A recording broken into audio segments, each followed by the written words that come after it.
अब वक्त आ गया है पोर्टफोलियो मेकिंग का। तो रिटेल इन्वेस्टर्स के लिए पोर्टफोलियो कैसे बनाया जाए, कौन से शेयर्स चुने जाएं, तो हम अपने गेस्ट से ये रिक्वेस्ट कर रहे हैं इस वक्त कि आप उनके लिए कुछ ऐसे 2 या 3 शेयर्स चुन के बताएं जिनमें आपकी फंडामेंटल रिसर्च, जिनमें आपका एक जो एक्सपीरियंस है वो ये कहता है कि वो आगे के समय में अगले 4-5 महीने, 6 महीने या साल भर के लिए अच्छा रिटर्न दे सकते हैं। दिवस जी, सबसे पहले आपसे शुरुआत करते हैं। आप कौन से शेयर्स चुनकर लाए हैं हमारे दर्शकों के लिए? जी।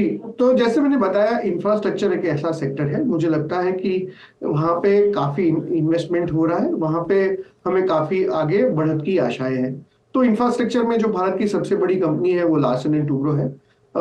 उनका बहुत सालों का एग्जीक्यूशन का बहुत अच्छा ट्रैक रिकॉर्ड है, इन्वेस्टर्स को काफी अच्छा उन्होंने रिटर्न्स दिया है। तो मुझे लगता है कि ये जो अगर नई सरकार आएगी उसमें यही सरकार रिपीट होती है तो FY25 में इनको बहुत सारे नए ऑर्डर्स मिलेंगे और बेटर मार्जिन के साथ मिलेंगे। उन्होंने सिग्नल भी किया है कि आगे जाके जो ऑर्डर्स आएंगे उससे उनकी मार्जिन की एक्सपेंशन होगी। रिकॉर्ड ऑर्डर बुक है और इंफ्रास्ट्रक्चर में जो सेगमेंट में मार्जिन बॉटम आउट हो चुकी है, तो आगे जाके मार्जिन इंप्रूव होने के कारण उनकी अर्निंग्स बढ़ेगी और गवर्नमेंट का नए बजट के बाद, नई सरकार के बाद पब्लिक एक्सपेंडिचर और बढ़ेगा। तो इसके हिसाब से हमने पहला स्टॉक ये चुना है कि आप लार्सन एंड टूब्रो में यहाँ से, और जैसे जैसे थोड़ी गिरावट आती है इसको एक्यूमुलेट करें। हमारा 4238 का टारगेट है, तो आज के प्राइस से मुझे लगता है कि अभी एक साल में 25 से 26% का अपसाइड अभी भी बाकी है। तो लार्ज कैप में पहला मेरा पिक रहेगा कि लार्सन एंड टूब्रो धीरे धीरे आप एक्यूमुलेट कीजिए। नरेंद्र जी, आपके पास आना चाहेंगे ये समझने के लिए कि आपके पास आपके पोर्टफोलियो, आपके जो सिलेक्शन है पोर्टफोलियो का, उसमें कौन से शेयर्स हैं जो आप दर्शकों के लिए चुनकर लाए हैं और क्या रिसर्च उसके पीछे है? जी, सबसे पहला हमारा जो लार्ज कैप में स्टॉक है वो है आईटीसी लिमिटेड।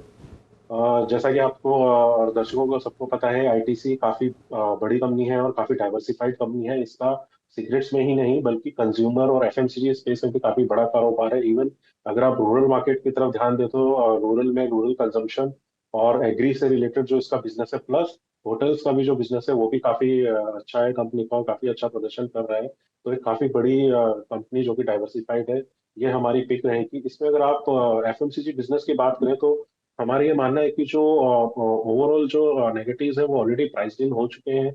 और बिकॉज अब इलेक्शन भी काफी करीब है और इलेक्शन के बाद हमें लगता है कि जो रूरल कंजम्पशन है वहां पे थोड़ा सा पिकअप हमको देखने को मिलेगा। प्लस जो कंपनी का एग्री बिजनेस है वो अंडर परफॉर्म कर रहा था बिकॉज ऑफ हायर इन्फ्लेशन और बिकॉज ऑफ एक्सपोर्ट्स में कंपनी को प्रॉब्लम हो रही थी बिकॉज ऑफ गवर्नमेंट पॉलिसीज। तो जैसे जैसे इन्फ्लेशन गिर रहा है तो एक्सपोर्ट्स के ऊपर कर्व्स हटेंगे और इलेक्शन के बाद एग्री बिजनेस भी काफी अच्छा परफॉर्म करना चाहिए। और होटल बिजनेस तो कंपनी का ग्रो कर ही रहा है, तो इसमें डेफिनेटली नेगेटिव्स है वो प्राइस इन है हमको लग रहा है। और आगे काफी अच्छा ग्रोथ रनवे हमको दिख रहा है। इसमें जो हमारा टारगेट है वो 530 रुपीज का है।